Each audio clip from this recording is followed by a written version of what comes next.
Shalom and welcome back to Israel with Aline. Did you know that the location of the Ark of the Covenant was found and excavated?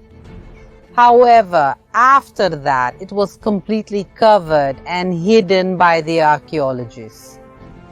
Today we came to Kiryat Yearim to try to unravel this mystery and follow the steps of the Ark of the Covenant.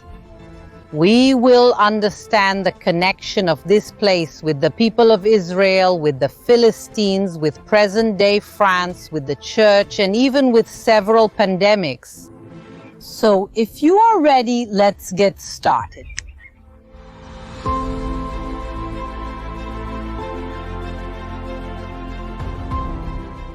Shall we embark on a journey through history and biblical archaeology? And to be part of this journey with us, we have a very special guest. I want everyone now to say shalom to my father, Jorge. Shalom, everyone. Shalom, my daughter. Oh, what a pleasure. Look, it's such a joy that you brought me to a place I've wanted to visit for a long time because of the mysteries, the questions. I want to learn everything with you here. My father had been out of Israel for a few months now, and I promised that the moment he returned to Israel, you would come back here to be with us. I think there's no better place for us to have this reunion here than the archaeology of Kiryat Yearim. So, shall we start? So if you're ready, let's get started. How did the Ark of the Covenant end up here in Kiryat Yearim? Exactly. When we talk about the Ark of the Covenant, we usually think that the place people always imagine is Jerusalem and not outside the city. But actually, everything starts not with the people of Israel, but with our great historical enemies, the Philistines. More than 3,000 years ago, the Philistines were the great enemies of the people of Israel, and there were great battles. One of them was the Battle of Ebenezer. In this battle, thousands of soldiers of Israel fought against thousands of Philistine soldiers. And who won the Battle of Ebenezer? The Philistines. And the Philistines managed to capture the Ark of the Covenant and take it to Ashdod, where it is placed inside the pagan temple of Dagon. And then the city began to be cursed and punished. The great statue of Dagon was found by the Philistines, fallen and decapitated, that is, without its head and also without its hands. And the population also receives a plague. As a doctor, tell everyone about it. Actually, what is described in the Bible is very clear. It was an epidemic of hemorrhoids. Exactly. It's written in the Bible, we say in Hebrew, a plague of hemorrhoids comes to the city, and the population then says, oh, they understand that this was because of the Ark of the Covenant. Let's remember, sorry to interrupt, let's remember that there was no treatment at the time, so it was really a plague to solve the issue. And then they send it to the next Philistine city, which was Gath, and Gath is also cursed. It receives this epidemic of hemorrhoids, and it is passed on to the next Philistine city, Ekron. And Ekron, remembering what had happened in the other two cities, says, no, we don't want the Ark here. And they returned it to the Israelites and sent it to Beit Shemesh. And in Beit Shemesh as well, there were also problems, right? There were also problems. Even though it was a city of the people of Israel, not everyone in the city respected the Ark. Some people looked inside the Ark of the Covenant, and because of that, 70 people there were also punished. And then the Ark is sent here to Kiryat Jearim. And when the Ark arrives here, the plagues, this epidemic ends. So the men of Kiryat Jearim came to take the Ark of the Lord. They took it to the house of Abinadab on the hill and consecrated his son Eleazar to guard the Ark of the Lord.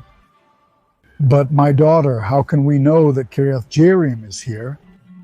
That is exactly one of the great mysteries of archaeology. Because Kiryat Jearim was lost, it was forgotten, and for centuries no one knew where the city was. Really? How interesting. And more specifically, where the Ark of the Covenant was, because that's what we came here today to discover.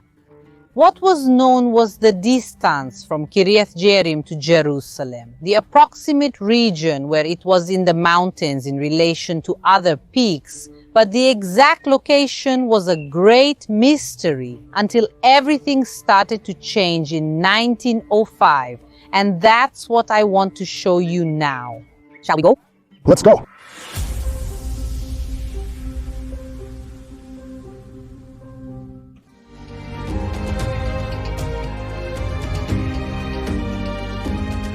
In 1905, a farmer was working here in this area and he started to come across archaeological remains, mainly mosaics. And he started to realize that beneath his feet there was an archaeological treasure.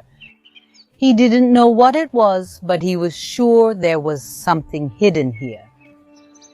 And at that same time, the one who realizes the importance of this place is France, and France buys all this land.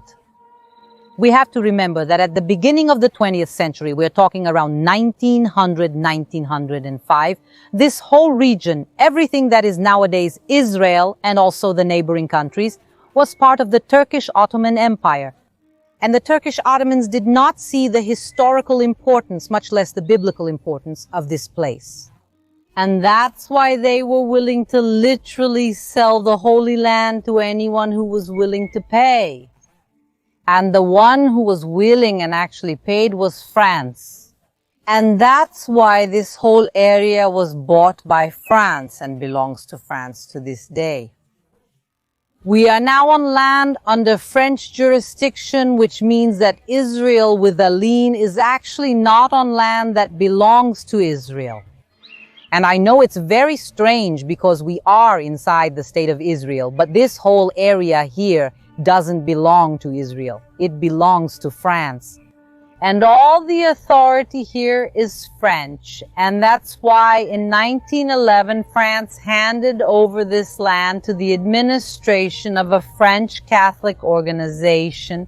And in 1911, they built this church here. But what they don't allow are archaeological excavations. So there was a strong suspicion that this peak of this mountain was the biblical Kiryat Yearim. However, there was no way to prove that. But I want you to look now to the other side at these buildings that are a monastery. And precisely in 1995, the French Catholic Church decided to expand this monastery. And then, for the first time, archaeological excavations are allowed. But not just any kind of excavation, it was a rescue excavation. This is a type of excavation done here in Israel before the construction of a building. So imagine if you're going to build a building in a place, archaeologists are allowed a very short period of time to go to the site, remove the archaeology that was found to save it, and then the building is constructed on top. In 1995, the person allowed to do this salvage excavation here is the archaeologist Gabi Barkai, who also works together with the Israel Antiquities Ministry.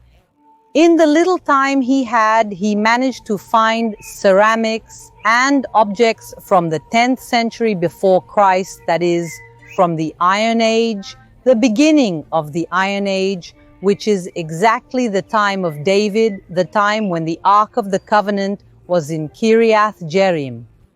So when it was proven that this was an archaeological site from that time, the suspicions that the Ark of the Covenant was somewhere very close to us grew even stronger. But once again, after this small rescue excavation, France did not allow the excavations to continue. The specialists also relied on the writings of Eusebius of Caesarea, one of the church fathers, who talks about the distance from Kiryat Jearim to other nearby places, such as Jerusalem. And the local population also calls this hill Dir el-Azar, which means the monastery of Eleazar.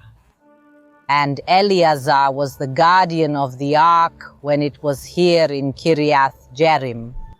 And also something at least strange, because in the 1980s, an Israeli archaeologist named Amir Feldstein was finally allowed to come here to do an archaeological survey.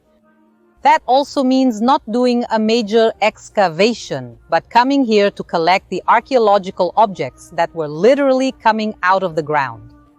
And is there really no shortage of archaeology at this site? Look here, we're talking about columns from the biblical period, and there are so many here that even today the monastery uses them for support. The flowers and the vases. And Amir collects a large amount of ceramics and small objects here, takes them to the storage of the Israel Ministry of Antiquities and locks them up there, stores them.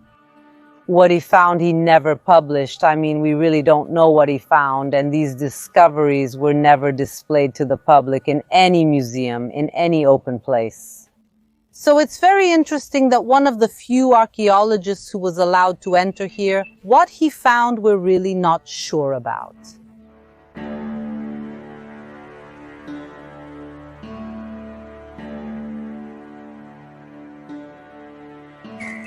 As I said, archaeological excavations are not being done here, but if you look closely, there are a lot of construction works happening. They are mainly for maintenance, and you can see, you must also be hearing the works. They dug a small trench here during these works, and the little that came out is already exposing more archaeology. So if we look here on the ground, we find pieces of pottery.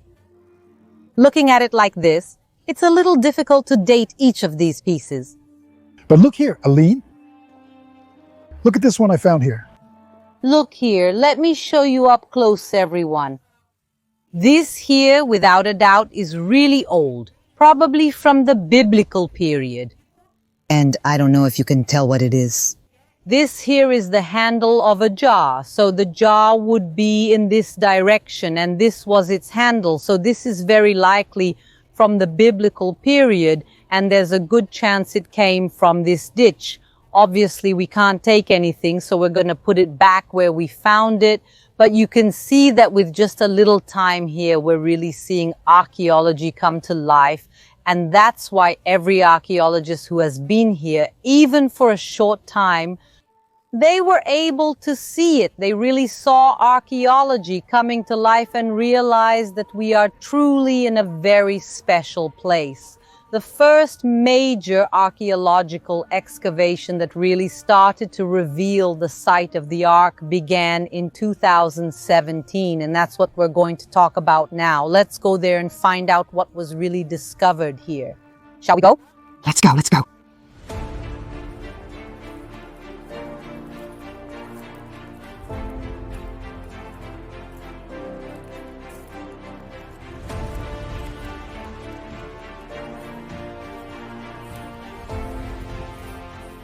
I know it seems like we're going nowhere, but that's exactly what I said at the beginning of today. The most important thing related to the archaeology of the Ark of the Covenant was found and then covered up and hidden, and it's actually right here in front of us.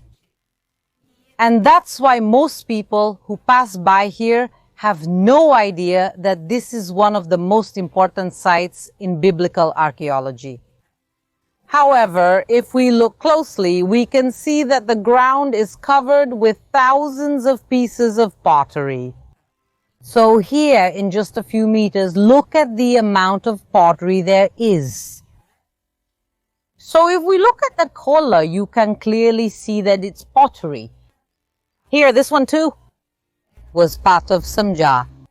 Let's put it back here. But this clearly shows that this place is full of archaeology, but it's covered with dust, dirt, plants. But come with me.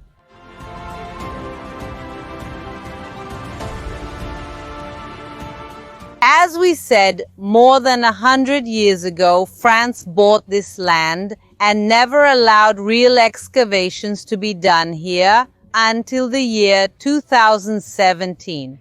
That is, less than 10 years ago, France finally changed its mind and allowed real excavations to be done here, to dig deep and discover the archaeology that is hidden beneath our feet.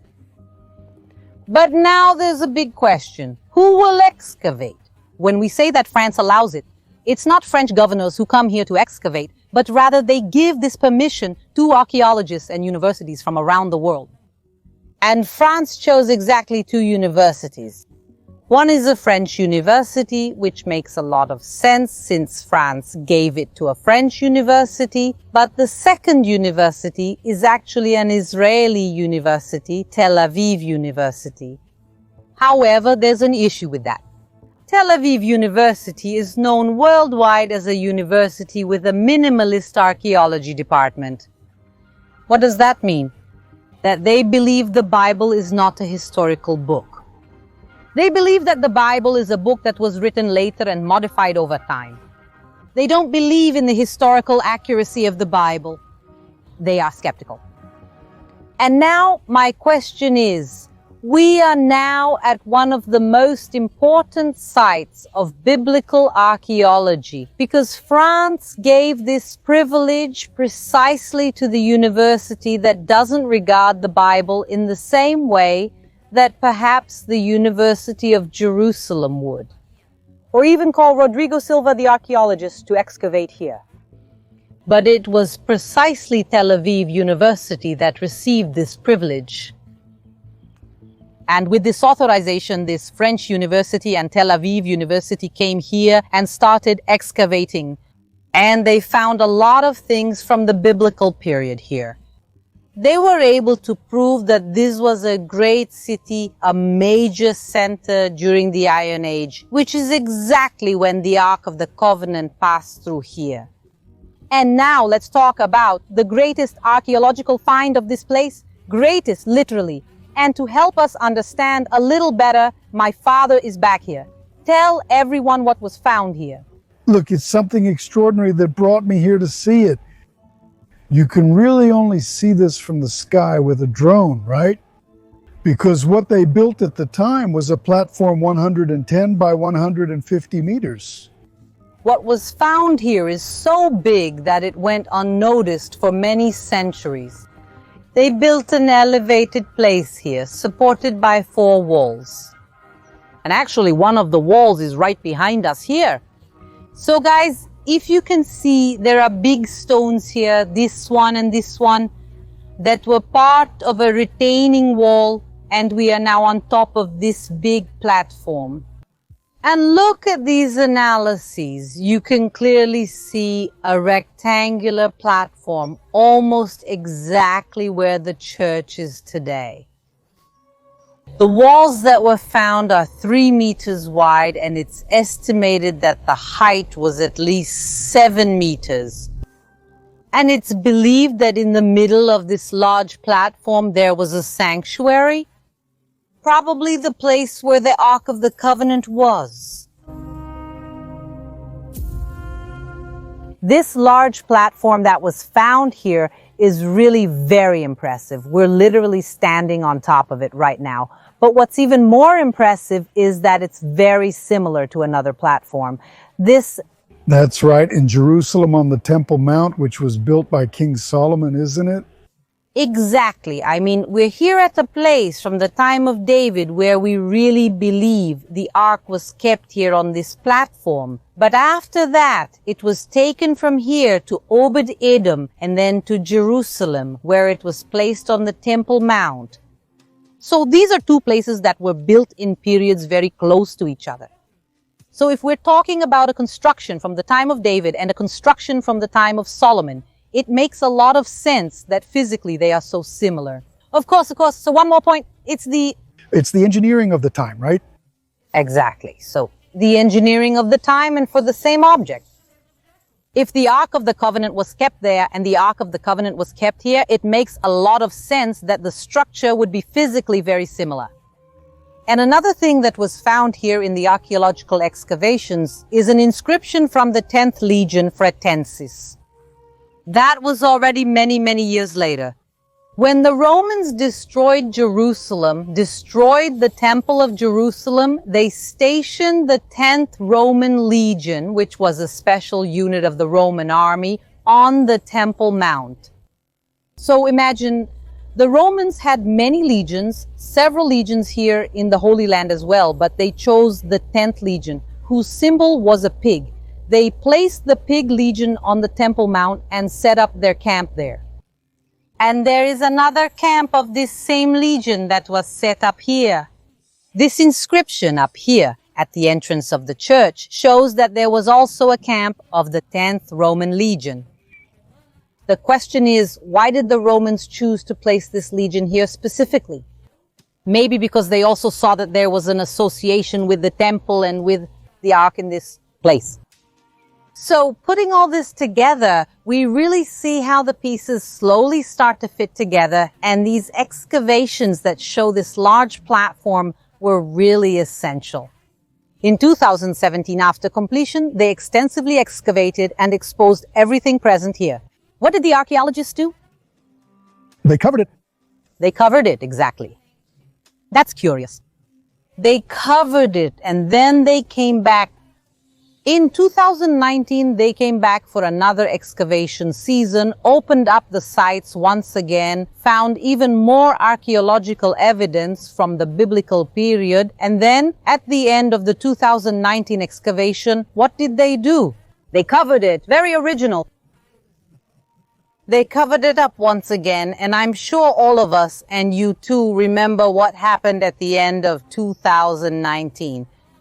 At the end of 2019, a major epidemic began that later turned into a pandemic, the COVID pandemic. And that's why, since the COVID pandemic, excavations at this site have never resumed.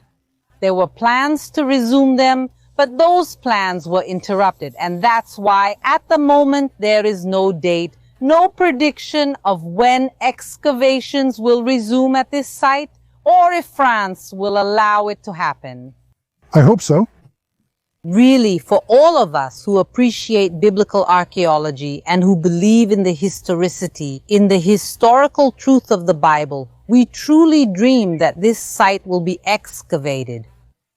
Because if the Bible is true, we don't need to discuss this.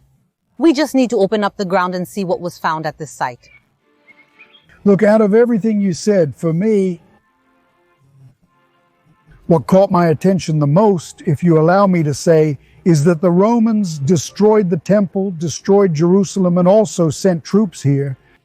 In other words, the location is very obvious. Well, so because of all this that we talked about from the church fathers, for example, Eusebius, who talks about the geographical location, the borders in the Bible, this platform, the Arabs themselves who call this place the monastery of Eleazar, all of this together really makes us believe that just a few meters from us in this direction was the center of this platform and probably the place where the Ark was. So, has the location of the Ark of the Covenant been found? Yes. I truly believe that we are in the right place, but as I said at the beginning, the location of the Ark of the Covenant was found, but it was covered up once again.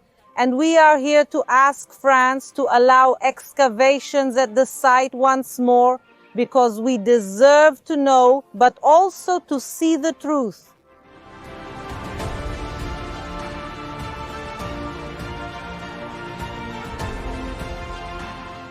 I hope you enjoyed today's video. I want to give a special thank you to my father who joined us today as well. He literally drove us all the way here. It's always a pleasure to take part. For everything you teach, I'm the one who should thank you so much for bringing me here. I liked it so much that I'm going to suggest everyone give a like, please. So everyone, if you want to leave a like, it really helps the channel a lot. Big kiss to everyone. Thank you, and see you next week.